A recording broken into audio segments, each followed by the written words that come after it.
Yesterday, Church Militant held an unprecedented, actually a historical summit for faithful priests persecuted by their bishops for upholding the truth of Christ.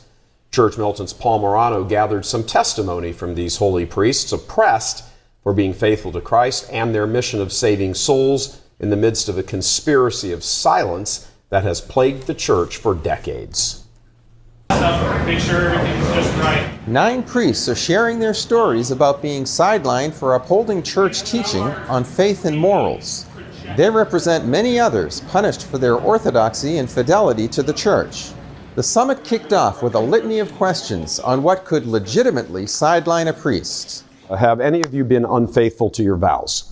No, sir. Have any of you embezzled money from your parish or any other source? No. Have any of you molested a child? No. Have any of you taught heresy or anything even beginning to approach it? No. Do all of you believe every single thing the Catholic Church teaches? Yes. Absolutely, yes. Then why are you sitting here? That fundamental question, why they're being persecuted, demands a truthful answer. Father Michael Suey was the first to respond. One of the things I've observed is that the men that are sidelined are those men that make believing in Jesus Christ attractive to normal people. So as I become aware of each of my brother's stories, these are men that had a heart for making Jesus Christ known and loved, and they were effective at doing it. Father James Altman is never at a loss for words. When are they going to wake up and see this little experiment they've tried for the last 50 years has failed? We've lost the faith. It's their fault. And they're mad, and oddly enough, they're mad at us. Like many of the others, Father Stephen Lafort was ordered to get psychological counseling. This after helping a penitent examine his conscience in the confessional. They labeled me with a personality disorder unspecified with narcissistic and histrionic traits so that they could say that this man is unstable for ministry.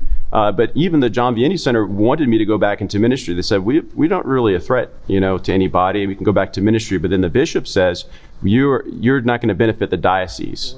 Father Mark White's priesthood began under a cloud, being ordained by disgraced then Cardinal Theodore McCarrick.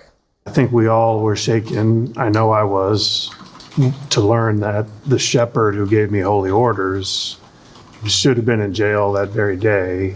Father Richard Biernat slammed the cover-up culture that exists within the church. And my struggle is that as our founder, Jesus Christ, taught us the truth will set you free. Why are we hiding? Why are we lying about the truth? And it's simply to protect predators like McCarrick. And this just scratches the surface.